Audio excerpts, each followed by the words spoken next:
comment formuler son sujet de travail de maturité. Donc on peut reprendre le schéma que je vous ai montré tout à l'heure. Donc l'idée, c'est que vous devez faire comprendre, communiquer aux autres quel va être l'objet de votre travail de maturité, de votre sujet de travail de maturité à la croisée d'une orientation et d'un domaine. Hein.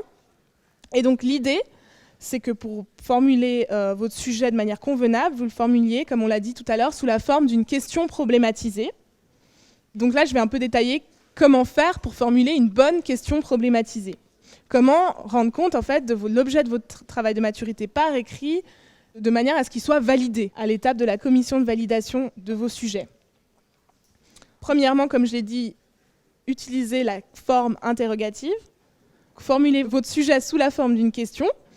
Pourquoi une question? Parce que justement, la forme interrogative, elle induit en général chez celui qui la lit l'attente d'une réponse. Cette attente d'une proposition de réponse, la proposition de réponse doit correspondre à votre projet de travail de maturité.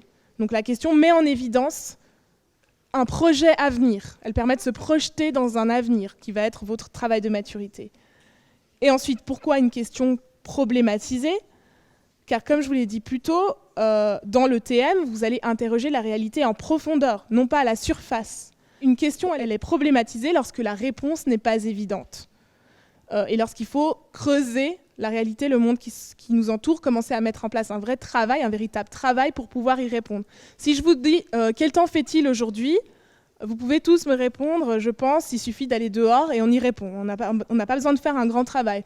Si je vous demande quels sont les facteurs qui expliquent le réchauffement climatique, eh bien là, il faut mettre en place un travail d'envergure pour pouvoir répondre à cette question. Donc elle est déjà plus problématisée.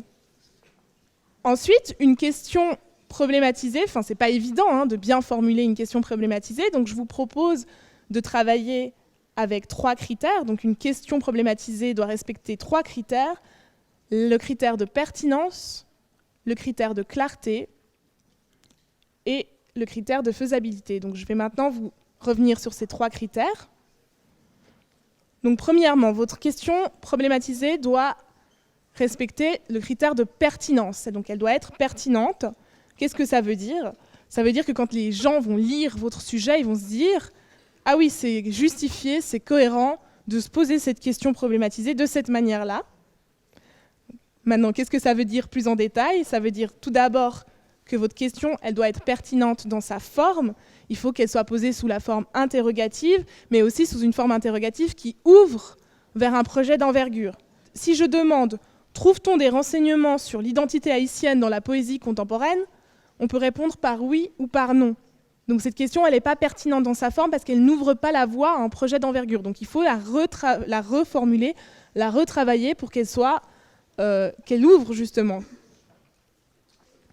Mais deuxièmement, votre question, elle doit aussi être pertinente par rapport à son contenu. Donc dans votre question, il y aura des notions précises que vous mettez en relation. Il faut que ces notions précises, le contenu de votre question, les relations entre ces notions-là, soient pertinentes selon 2 points importants. Il faut premièrement que lorsqu'on lit votre question, on puisse comprendre de manière claire dans quelle orientation votre travail de maturité s'inscrit. Donc il faut que le contenu de votre question soit en adéquation avec l'orientation de votre travail de maturité. Exemple, si je dis comment définir l'identité haïtienne par une chorégraphie, les notions importantes dans cette question, on a le terme définir identité haïtienne et chorégraphie, et on voit que le verbe définir, c'est plutôt l'objectif, ici c'est plutôt d'acquérir des connaissances, donc de connaître, donc là ça serait plutôt un TM de recherche. Mais ensuite on a le terme chorégraphie qui renvoie plus à l'idée de représenter, dans le cadre d'une réalisation artistique, d'une chorégraphie de danse. Donc là on voit qu'il y a une confusion dans ce sujet. On ne sait pas exactement quel va être le moteur de notre TM. Donc il n'est pas pertinent parce qu'on ne comprend pas quelle va être l'orientation du TM, donc il faut le reformuler.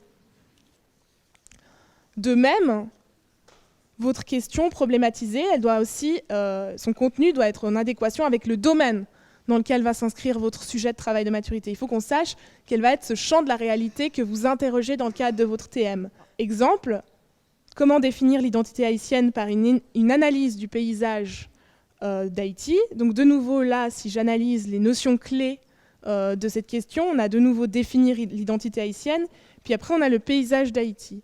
Et on voit que l'identité haïtienne, ça renvoie plutôt à une réalité humaine, une réalité sociale, tandis que la notion de paysage renvoie plus à une réalité physique et géographique. Donc on voit là qu'il y a un décalage, une confusion, donc de nouveau cette question, elle n'est pas pertinente dans son contenu, il faut la reformuler, clarifier un peu quelle est la dimension de la réalité qui nous intéresse dans ce sujet. Donc ça, c'est pour le critère de pertinence. Le deuxième critère que votre question doit respecter, c'est le critère de clarté. Et donc il faut d'abord que votre question soit précise, qu'on puisse bien cerner quel va être l'objet de votre travail de maturité.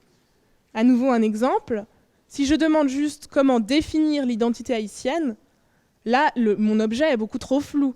Ma question elle n'est pas assez précise parce qu'on ne sait pas de quelle identité je parle, comment je veux travailler, quel type d'identité m'intéresse, comment je vais mettre en place un travail de longue haleine qui va me permettre cette définition. On ne voit pas vraiment comment je veux travailler avec cet objet-là. Donc voilà, la question n'est pas assez précise, l'objet est trop flou. Mais la clarté, ça renvoie aussi au critère de concision. Votre question problématisée, elle doit aussi être concise. Donc, de nouveau, un exemple. J'espère que je ne vais pas vous assommer avec cet exemple.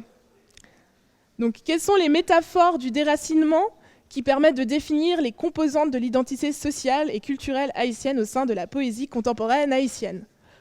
Bon, alors déjà, le problème de cette question, c'est que si je vous la lis d'un trait du premier coup, elle n'est pas facile à comprendre. Donc une question doit être concise, il faut qu'elle soit compréhensible, intelligible, dès sa première lecture. Donc là, il y a un problème déjà. Et le deuxième problème, qui est aussi un problème de concision, c'est qu'on suppose dans cette question, on suppose déjà que le déracinement, je le dis là, que le déracinement est une des composantes principales de l'identité haïtienne. Mais qu'est-ce qui se passe si dans mon sujet de travail, quand je travaille mon sujet, la notion d'identité culturelle haïtienne, je me rends compte qu'au fait, non, pas du tout. Donc j'ai déjà trop délimité mon objet.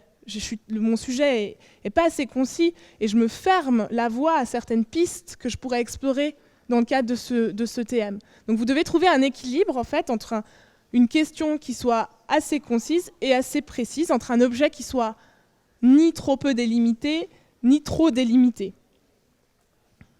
Donc ça, c'est pour le critère de clarté.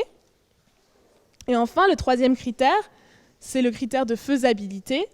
Donc, il faut que votre question ouvre la voie à un projet qui va être faisable. Donc, évaluez dès le départ, dès maintenant, dès que vous avez une idée de votre sujet, évaluez les ressources en temps, en moyens, en personnes que va nécessiter votre projet de TM. Et demandez-vous si vous réussirez ou si vous avez la motivation, des fois c'est qu'une question de motivation, à rassembler toutes ces ressources dans un espace bien défini, un temps bien défini, pour mener votre projet à bien.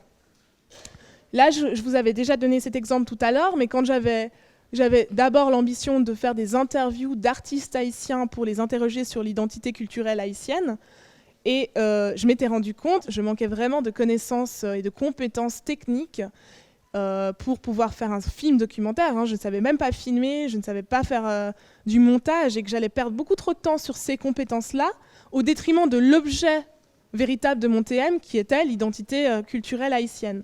Donc essayez de trouver un équilibre, essayez de lister un peu les ressources que vous allez devoir mobiliser dans votre projet. Et aussi, demandez-vous si vous avez la motivation. Il se peut que vous ayez la motivation d'acquérir toutes ces compétences techniques et esthétiques et de traiter en plus de l'objet qui vous intéresse. Si je récapitule, pour formuler votre sujet, vous devez donc idéalement le formuler sous la forme d'une question problématisée qui doit satisfaire aux exigences de pertinence, de clarté, de faisabilité. Tant que vous n'avez pas l'impression, donc faites des essais, faites des essais de formulation de votre sujet de travail de maturité, et tant que vous n'avez pas l'impression, vous n'êtes pas satisfait, il est important que vous retourniez en fait au processus d'exploration. Donc que vous vous reposiez des questions sur vous-même, que vous fassiez des lectures et des entretiens. Et c'est dans ce va-et-vient entre l'exploration et les tests de formulation que vous réussirez à formuler votre sujet de TM sous la forme d'une question problématisée. Enfin, j'aimerais aussi vous donner un dernier conseil. Une fois que vous pensez avoir arrêté définitivement votre choix, testez le plus possible votre question, votre sujet de TM auprès de votre entourage. Ça va déjà vous obliger à être clair, d'une part, et aussi à savoir si ça va vous conforter dans votre choix, à savoir si vous voulez vraiment que ce sujet de travail de maturité vous accompagne pendant plusieurs mois.